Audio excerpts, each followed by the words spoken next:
इंद्रस्य विजयः इंद्र विजयः, इंद्र की विजय। आचार्य मधुसूदन जी का यह ग्रंथ मूलतः ऐतिहासिक परिप्रेक्ष्य के आधार पर रचा गया है। यह ग्रंथ तत्कालीन भारतीय भूगोल व संस्कृति को द्योतित करता है। ओझा जी का संपूर्ण साहित्य मूलतः विज्ञान पर आधारित है। उनके अनुसार विज्ञान के 3 अर्थ हैं: विविधम ज्ञानम विज्ञानम, विशिष्टम ज्ञानम विज्ञानम, विरुद्धम ज्ञानम विज्ञानम। जबकि ज्ञान का केवल एक ही अर्थ है, एको ज्ञानम ज्ञानम। एक ज्ञान कोई दूसरा नहीं हो सकता। इनके अनुसार ब्रह्म ही ज्ञान है। ज्ञान और ब्रह्म दोनों पर्याय हैं। यथा ब्रह्मांडे तथा पिंडे, अर्थात जो तत्व ब्रह्मांडीय संरचना में कारक हैं, घटक हैं, वे ही तत्व ब्रह्मांड में विद्यमान प्रत्येक वस्तु के निर्मापक। किसी भी तत्व को लें, चाहे वो अधिभूत हो, अधिदेव हो, अध्यात्म हो, वो सभी तत्व सभी जगह समान रूप से अभिव्यक्त होने चाहिए। यही वास्तव में विज्ञान दृष्टि है। ओझा जी का प्रस्तुत ग्रंथ इंद्र विजय इसी कसौटी पर पूर्णतः खरा उतरता है। यही कारण है कि आज हम उनके साहित्य को विज्ञान की संज्ञा देते हैं। आर्ष साहित्य में अग्नि, वायु आदि समस्त तत्वों की अपेक्षा से इंद्र को ज्येष्ठ व श्रेष्ठ माना गया है। तैत्तिरीय ब्राह्मण कहता है, इंद्रः खलु वही श्रेष्ठो देवता नाम। इसी प्रकार से ऐतरेय ब्राह्मण में कहा गया है, इंद्रो वै देवानाम ओजिष्ठो बलिष्ठः सहिष्ठः सत्तमः पारयिष्णुतमः। इंद्र की सर्वज्येष्ठता तथा सर्वश्रेष्ठता का प्रधान कारण इंद्र का सहज बल भाव है। याच काच बल प्रति इंद्र कर्मेव सत। मूलतः यह विश्व 2 तत्वों के आधार पर रचा गया है। साइंस इनको मैटर और एनर्जी कहती है। वही तत्व वेद विज्ञान की दृष्टि से रस और बल कहे जाते हैं। रस ब्रह्म है, बल माया है। रस सर्वथा असंग तत्व है, निराकार है, जबकि बल ससंग है, आसक्ति प्रधान है। रस व बल अविनाभूत रहते हैं। एक के बिना दूसरा और दूसरे के बिना पहला अधूरा रहता है। यहाँ पे रस ही बल में बदलता है और बल ही रस में बदलता है। इंटरचेंजेबल है ये दोनों। इन्हीं को अग्नि और सोम भी कहा जाता है।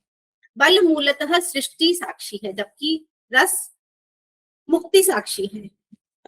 अव्यय, अक्षर और क्षर ब्रह्म के 4 पाद हैं। उनमें अव्यय की 5 कलाएं हैं: आनंद, विज्ञान, मन, प्राण और वाक। आनंद, विज्ञान, मन मुक्ति साक्षी कलाएं हैं। मन, प्राण और वाक तीनों सृष्टि साक्षी कलाएं हैं। बल को ही गति या इंद्र कहा गया है। क्योंकि हम इंद्र विजय का प्रसंग आज पढ़ रहे हैं, तो मैं मूलतः बात आज इंद्र पे करूंगी। बल को ही गति या इंद्र कहा गया है। इंद्रो माया भी ही पुरुरूप ईयते। इंद्र ही माया के द्वारा, माया क्या करती है, ब्रह्म को आवृत कर लेती है। तो आवृत ब्रह्म ही माया के कारण से सृष्टि बनाने में समर्थ हो पाता है। तो यहाँ पर जिस वस्तु का आकार होता है, उस वस्तु की सीमा भी निर्धारित होती है। सीमा भाव ही क्या कहा जाता है, वस्तु का पुरुष स्वरूप कहा जाता है, जिसके केंद्र में पुरुष प्रतिष्ठित रहता है।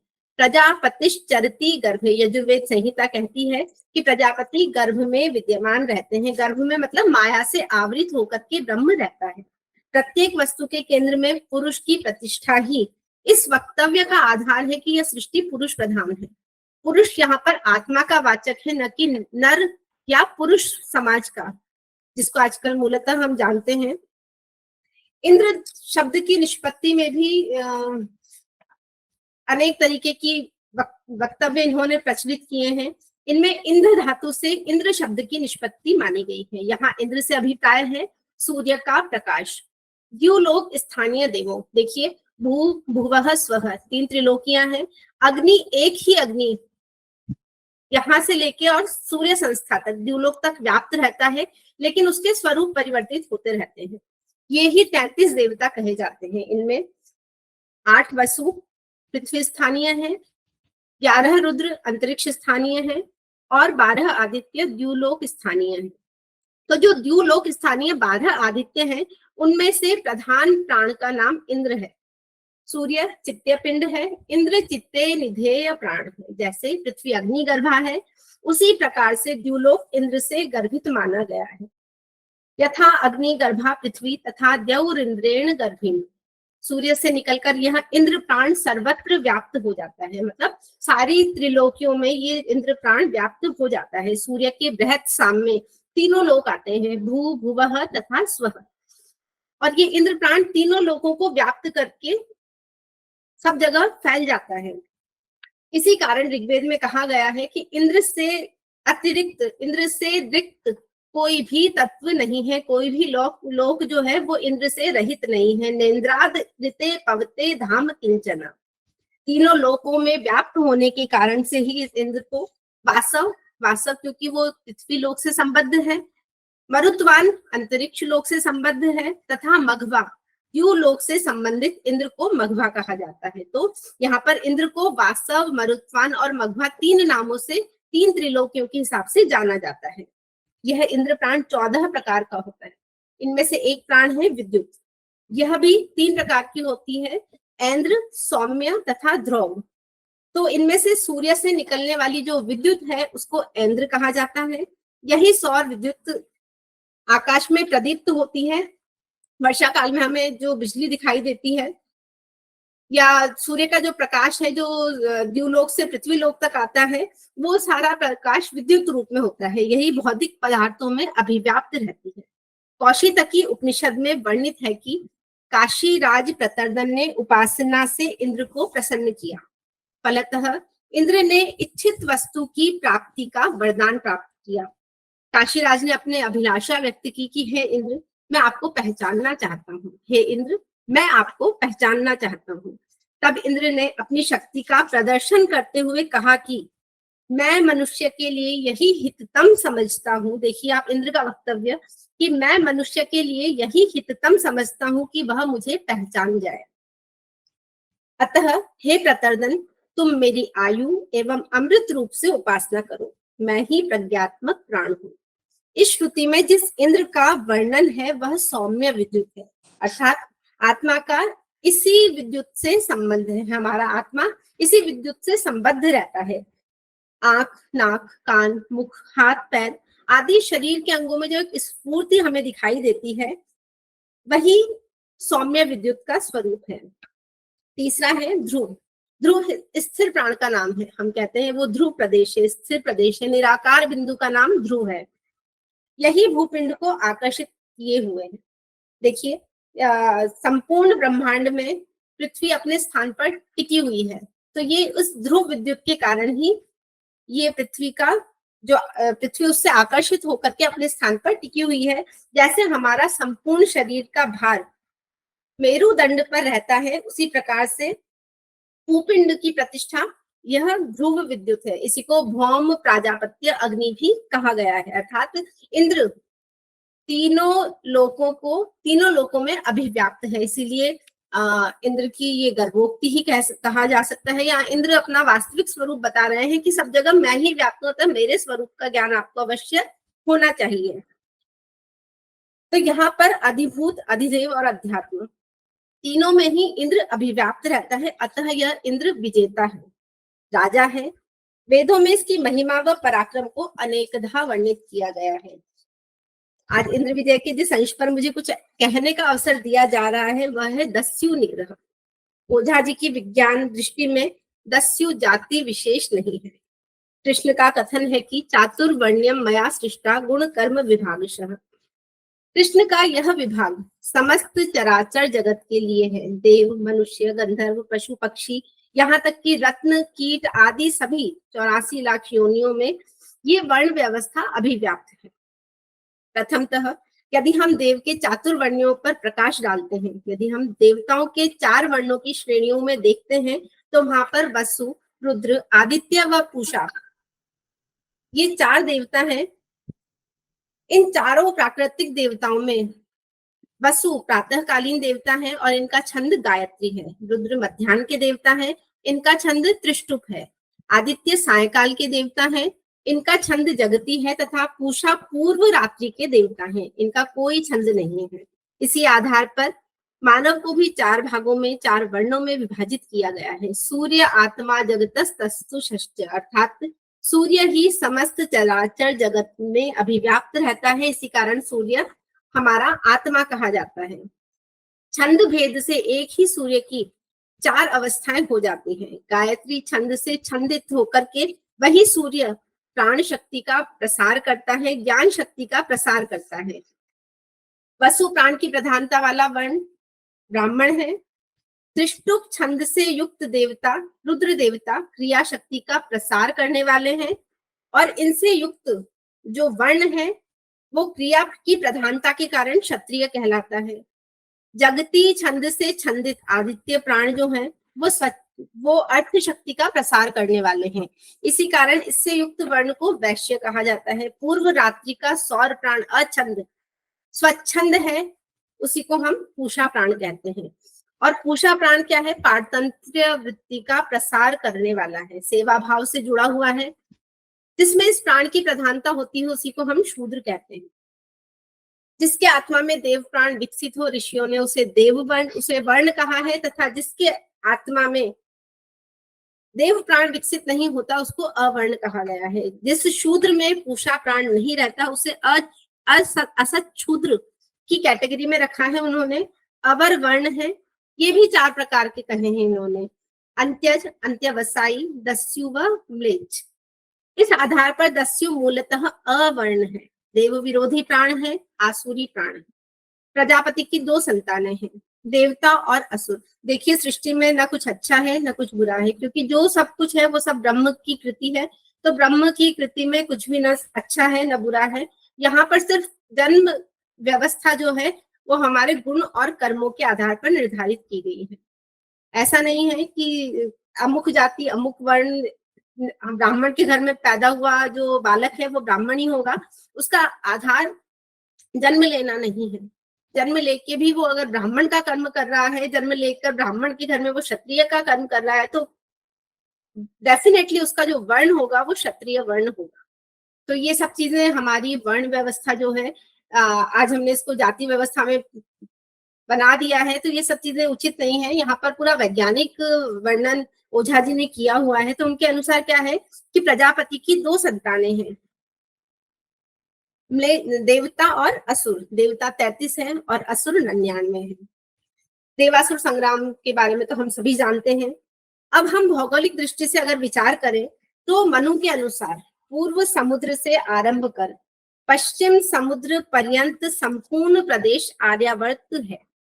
आ समुद्रात वही पूर्वाद आ समुद्रात तो पश्चिमात तयोरेवांतम गिर्योर आर्यवर्ता विदुर बुधाहा। मनुस्मृति में कहा गया है कि और जो ये आर्यवर्त प्रदेश है, इस सीमा में दस्युओं का प्रवेश नहीं हो सकता। आर्यावर्त क्षेत्र को इंद्र से संबद्ध तथा दस्युओं का जो क्षेत्र है उसको वरुण से संबंधित माना गया है। इंद्र प्रदेश यज्ञ भूमि है, कर्म भूमि है, जबकि वरुण प्रदेश अयाज्ञिक भोग भूमि है। भारतीय आर्य राष्ट्रों पर विदेशी अनार्य दस्युओं का निरंतर आक्रमण होते रहने से आर्यगण व्यथित हो गए। देखिए अब मैं दस्यु निग्रह जो प्रकरण है उस पे आ चुकी हूँ। यहाँ पे ये बता रहे हैं, ओझा जी लिख रहे हैं कि भारतीय आर्य राष्ट्रों पर विदेशी अनार्य दस्युओं का निरंतर आक्रमण होते रहने से आर्यगण व्यथित हो गए। गतवती कतिपय काले पुनरपि शांति व्यलुप्यत प्रायः अत्यद्भुत स्वभावैराक्रम्य राष्ट्राणि एते अपगण प्रमुखा आर्यान गंधर्व देश वास्तव्यान शश्वत प्रपीडयन्तो व्याकुलयान चक्रुरत्युग्राहा।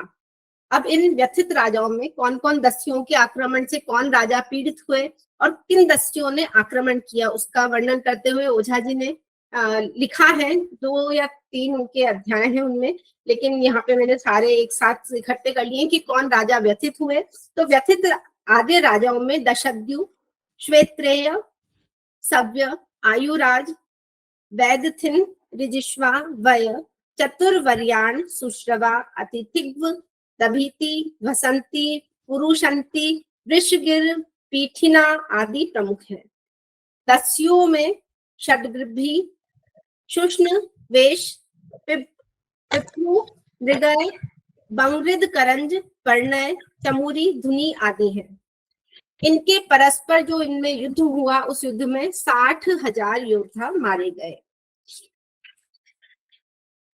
अब इन पीड़ित राजाओं में कुयव था, तो कुयव द्वारा कुछ नहीं, इनमें कुयव जो था वो दस्यु था और कुत्स जो था वो राजा था। तो कुयव दस्यु द्वारा कुत्स को पराजित करने का वर्णन करते हुए ओझा जी लिखते हैं कि जब कुयव आदि प्रबल दस्युओं ने सूर्य संस्था पर आक्रमण कर सर्वत्र अशांति फैला दी, तब सूर्य संस्था की रक्षा के लिए कुत्स का कुयव आदि से युद्ध हुआ। छल से पराजित कुत्स के वेतसु जनपद पर कुयव ने तुग्र और स्मदिभ को नियुक्त कर दिया। सिंधु आदि जल ग्रहण के स्रोतों से जल ग्रहण निषिद्ध कर दिया। इस कार्य के लिए शुष्ण और पिप्रू को नियुक्त किया। प्रस्तर खंडों अर्थात शिला खंडों, विशाल शिलाओं द्वारा रोके गए जल प्रवाह के कारण हिमालय के तलहटी के क्षेत्र में कृत्रिम समुद्र बन गया। इसका अधिष्ठाता कृष्ण नाम का एक दस्यु था, जो समुद्र के मध्य में ऊंचे पर्वत पर निवास करता था। अहि और शंबर जो दोनों असुर हैं, वो इस क्षेत्र में नौकाओं से यातायात किया करते थे। इन दस्युओं का निग्रह करने के लिए कुत्स आदि राजा विचार करने लगे।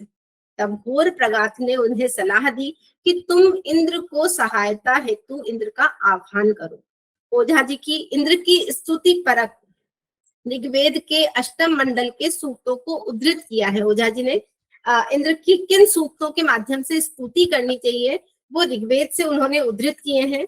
तो यहाँ पर अष्टम मंडल के प्रथम सूक्त के 3 मंत्र हैं। इनमें इंद्र की स्तुति क्यों करनी चाहिए, इंद्र क्यों स्तुत्य है, इसके विषय में बताते हुए कहा गया है कि इंद्र मनुष्यों का पोषण करने वाला है, सबके द्वारा पूजनीय है, निग्रह और अनुग्रह दोनों करने वाला है, अतः अत्यंत महिमाशाली चराचर जगत के रक्षक इंद्र की आप स्तुति करो।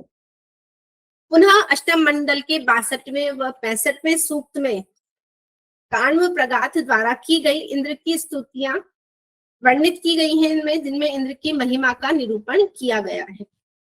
8वें मंडल के 63वें सूक्त के 12वें मंत्र में इंद्र आदि देवों से वृत्र के साथ होने वाले संग्राम में रक्षा हेतु प्रार्थना की गई है। अस्मे रुद्रा मेहना पर्वतास्तो वृत्र हत्ये भरतूतौ सजोषाः यम शंसते स्तुवते धाई वज्र इंद्र ज्येष्ठा अस्माम अवंतु देवाः, अर्थात वह इंद्र जो बलशाली है, स्तुति तथा प्रशंसा करने वाले के पास स्वयं ही चला जाता है। ऐसा इंद्र रुद्र हमारे लिए दृष्टि करने वाले मेघ तथा जिनमें इंद्र सबसे प्रमुख है, ऐसे सभी देव मिलकर वृत्र का संग्राम करें, वृत्र के साथ संग्राम करें और उससे विजय प्राप्ति में हमारे सहायक बने। आच्छादन अर्थ वाली, अब देखिए वृत्र शब्द यहाँ पर क्या है, मेघ का वाचक है। आच्छादन करने वाली व्रीय धातु से वृत्र शब्द बनता है। यह वृत्र मेघ आकाश को आच्छादित करता है। आचार्य यास्क वृत्र शब्द की निरुक्ति करते हुए कहते हैं तत् को वृत्तः, तो मेघ इति नैरुक्ताः स्वाष्ट्रो असुर इत्यैतिहासिकाः, अर्थात वो वृत्र जो वृत्र है वो कौन है, मेघ है, ऐसा निरुक्त में कहा गया है। यास्क के निरुक्त के अनुसार वृत्रासुर की कथा के आदि भौतिक और आध्यात्मिक 2 पक्ष होते हैं। पहले अर्थ के अनुसार इंद्र से सूर्य का बोध होता है तथा वृत्र किसका बोधक है, मेघ का। सूर्य संसार को प्रकाश, उष्णता तथा जीवन प्रदान करने वाला है और मेघ इस कार्य में बाधा पहुंचाने वाला है। अतः सूर्य और मेघ में द्वंद्व उपस्थित हो जाता है। मेघ रूपी वृत्रासुर का को हरण कर पृथ्वी पर जल के रूप में गिर पड़ता है। मेघ रूपी वृत्रासुर को इंद्र पराजित कर देते हैं। इस कारण से उस मेघ में जो जल भरा हुआ है वो जल पृथ्वी पर गिर जाता है और हमारे जो पृथ्वी है वो धन धान्य से परिपूर्ण हो जाती है। वृष्टि कर्म आवश्यक है क्योंकि वृष्टि के बिना अन्न नहीं हो सकता है। अन्नाद् भवन्ति भूतानि पर्जन्यादन्न संभवः। मेघ रूप आध्यात्मिक अर्थ इसका देखते हैं कि आध्यात्मिक अर्थ के अनुसार इंद्र अर्थात ईश्वर और वृत्रासुर संसार की समस्त बुराइयां। इंद्र कौन है? इंद्रिय हमारा आत्मा, जिसको अभी हमने थोड़ी देर पहले सौम्य आत्मा के रूप में, सौम्य विद्युत के रूप में जिसकी चर्चा की थी, वही इंद्र अर्थात हमारे शरीर में रहने वाला जो आत्मा है वो। और वृत्रासुर, वृत्र कौन है? संसार की बुराइयां। संसार की बुराइयां क्या है? षड अरि है हमारे। तो जिस प्रकार कभी कभी सूर्य मेघाच्छन्न हो जाता है, उसी प्रकार संसार की बुराइयां तथा प्रलोभन मनुष्य को पथ से भ्रष्ट कर देती हैं और परिणाम में उसे नाना प्रकार के दुखों को भोगना पड़ता है। अंत में विजय सत्य की ही होती है, ईश्वरीय ज्ञान का उदय होता है और वृत्रासुर की पराजय होती है। इनमें मनुष्य का हृदय ही युद्ध क्षेत्र बनता है, जहां अच्छे और बुरे का द्वंद्व होता है। हमारे एक मन मना, एक उन्मना, दो तरीके के हमारे मन होते हैं। तो यहाँ पर मन मना और उन्मना में से हम खुद निर्धारित करते हैं कि हम किस मन की बात माने। तो यहाँ पर जो हमारा मन है, अंतरात्मा है, हम अंतरात्मा हमें अवश्य जब हम कुछ किसी बुरे कृत्य की तरफ प्रवर्तित होते हैं या अच्छे कर्म की तरफ प्रवर्तित होते हैं, तो हमारा अंतरात्मा हमें ये कहता है कि ये काम करने योग्य है, ये काम नहीं करने योग्य है। लेकिन जीत हमारी किसकी होती है? बुद्धि की। तो वो अंतर्द्वंद्व जो है वो अंततः बुद्धि के साथ चला जाता है। तो अब ये हम पर निर्भर है कि हम किस और हमारी गति होनी चाहिए। पुनः इंद्र क्या है? वर्षण के देवता माने जाते हैं। इस दृष्टि से दस्यु जो शब्द है वो मेघ का भी वाचक है। आचार्य यास्क के अनुसार शयार्थक दस्यु धातु से दस्यु बनता है। पृथुज्या अमिनादास्युर्दस्यो हो, ऋग्वेद का ये मंत्र है, ऋग्वेद के मंत्र का एक चरण है। तो इस मंत्र में पृथुज्या का अर्थ क्या है? अति वेगवान इंद्र। आयु अमिनात अर्थात आयु को नष्ट करता है। किसकी? दस्यो हो, दस्यु की। दस्यु अर्थात मेघ की। इंद्र मेघ की आयु को नष्ट करता है। तो यहाँ पे क्या है? अवर्षण, जब अवर्षण होता है तो इसमें जो जल उसमें विद्यमान रहते हैं उनका रस नष्ट हो जाता है। वो क्या है? सूख जाता है। रसों का नष्ट हो, अवर्षण में रस नष्ट हो जाते हैं। इसका अभिप्राय क्या है कि जब अवर्षण की स्थिति होती है तो वो जल सूख जाता है।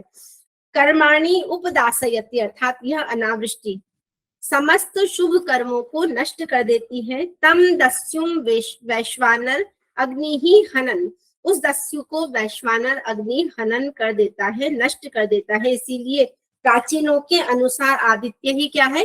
वैश्वानर है। अथ असाव आदित्य इति पूर्वे याज्ञिकाः। इस पूरे विवेचन के आधार पर दस्यु बादल है। इंद्र बादल को भेदकर वर्षा में, इंद्र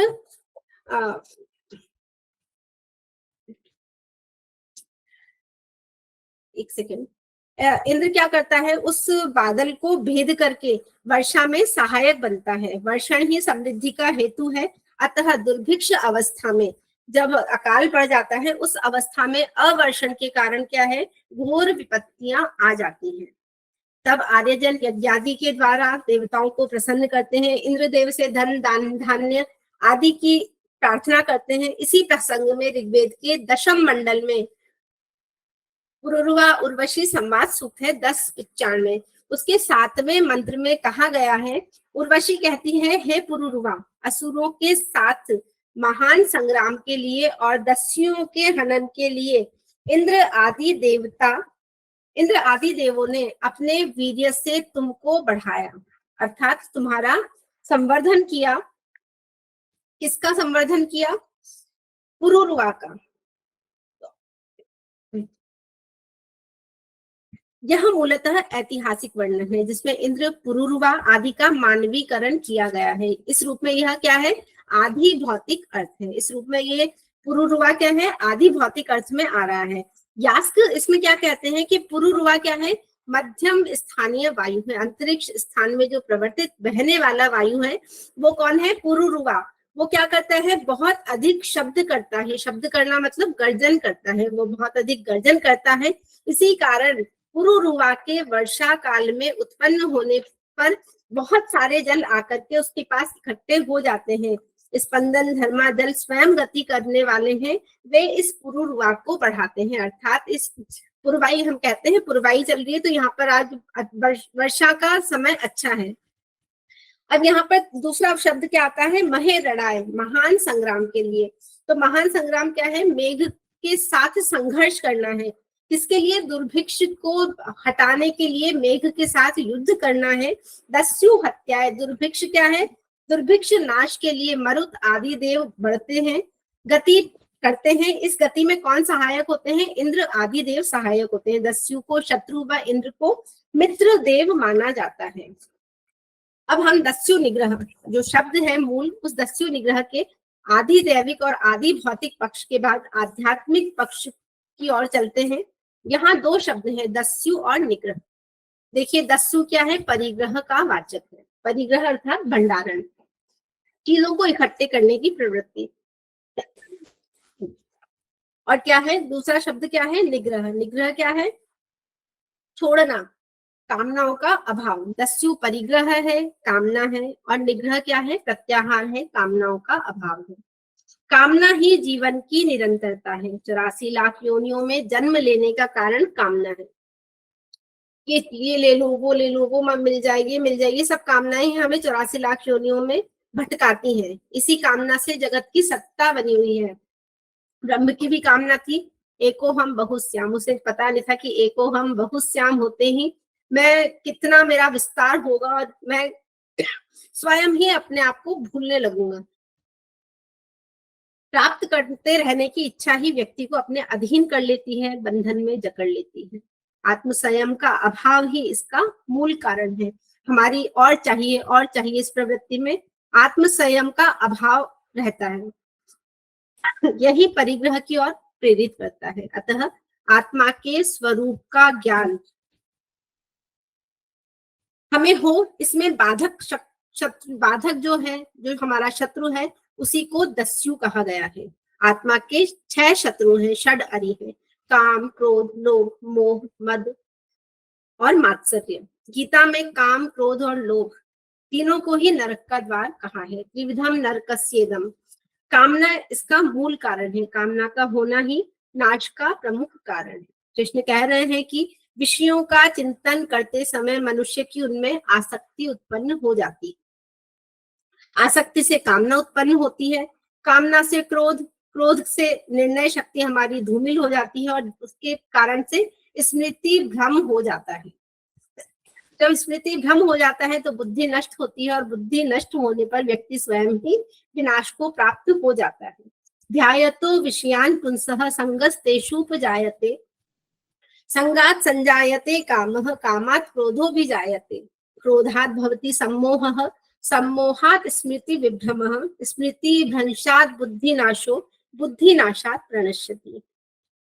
दूसरा शब्द है परिग्रह। परिग्रह से ही जुड़ा हुआ दूसरा शब्द है भोग।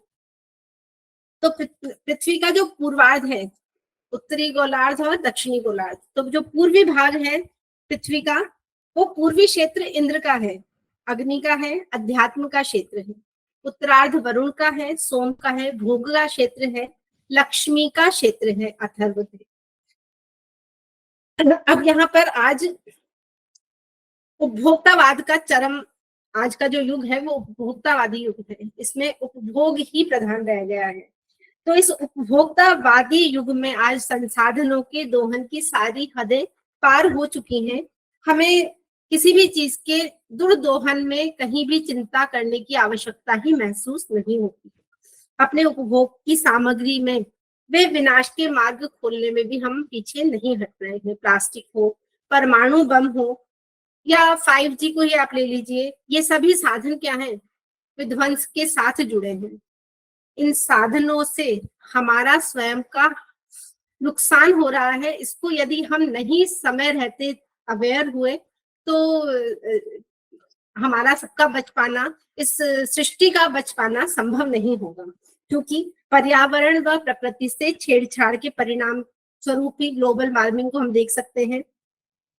आज तो मानव को भी संसाधन के रूप में प्रयोग किया जाने लगा है। ह्यूमन रिसोर्स, मानव को क्या बना दिया, सामग्री बना दिया, भोग की वस्तु बना दिया। ईश्वर की सर्वश्रेष्ठ कृति है मानव। तो ये जो स्थिति है वो मानवता का चरम ह्रास ही कहा जा सकता है। वारुण क्षेत्र से पूर्व पर आक्रमण के कारण ही यहाँ पर धन समृद्धि बहुत अधिक थी, तो यहाँ पर आक्रमण हुए और हमारे धन संपदा को लूट करके वो लोग चले गए। अब हमारा ज्ञान रूपी जो धन है वो भारत की अमूल्य संपदा है। वैसे भी धन की 3 ही गतियां होती है, भोग, दान, भोग और नाश। जो लक्ष्मी का क्षेत्र है, जो पश्चिम है, लक्ष्मी का क्षेत्र है, वहां पर केवल क्या है, भोग और नाश में ही ये धन काम आ रहा है, जबकि भारत में यज्ञ, तप और दान, इन सब में इसका सदुपयोग होता है। भारतीय ज्ञान परंपरा को आधार बनाकर ही निग्रह के पथ पर बढ़ा जा सकता है। कृष्ण के अनुसार कर्म योनि मानव, 84 लाख योनियों में केवल मानव ही ऐसा है जो कर्म कर सकता है। अन्य सभी योनियां पराधीन हैं, वो केवल ईश्वरीय कर्म के, ईश्वरीय आदेश की पालना कर रही हैं। हमारे यहाँ पर मानव स्वयं के स्वतंत्र निर्णय ले सकता है, इसीलिए जो कर्म योनि है मानव, वो कर्म विहीन नहीं रह सकता। अवश्यमेव भोक्तव्यम कृतम कर्म शुभाशुभम। हम कर्म कर रहे हैं लेकिन उन कर्मों का भोग भी हमें अवश्य भोगना पड़ेगा। तब कृष्ण हमें ये उपदेश दे रहे हैं कि ये हम जो कर्म कर रहे हैं वो कर्म किस प्रकार का हो। तो कृष्ण कह रहे हैं से जुड़ा है फल, किंतु कृष्ण कह रहे हैं कि तुम्हारा कर्म में ही अधिकार है, फल में नहीं। यहाँ कृष्ण निष्काम कर्म की शिक्षा दे रहे हैं। ओझा जी ने इस निष्काम कर्म योग को वैराग्य बुद्धि योग के रूप में स्थापित किया है। यही सर्वश्रेष्ठ योग है, कामनाओं के अभाव की अवस्था है। निष्काम भाव से कर्म करने का फल भी स्वयं कृष्ण बता रहे हैं कि सर्वधर्मान परित्यज्य मामेकम शरणम व्रज अहम त्वा सर्व पापेभ्यो मोक्षयिष्यामि मा शुचः। यहाँ धर्म से अभिप्राय क्या है, कर्म, अर्थात सभी कर्मों को छोड़ करके मेरी शरण में आ जा, मैं तुझे समस्त पापों से मुक्त कर दूंगा। कर्म छोड़ना संभव नहीं है, अतः कर्मों के फलों का त्याग करना ही कृष्ण का मंतव्य है। इंद्र विजय मूलतः आध्यात्मिक पक्ष में इंद्रियों पर विजय प्राप्ति ही है। इस विजय में बाधक काम आदि दस्युओं का निग्रह ही ब्रह्म स्वरूप प्राप्ति में सहायक हो सकता है।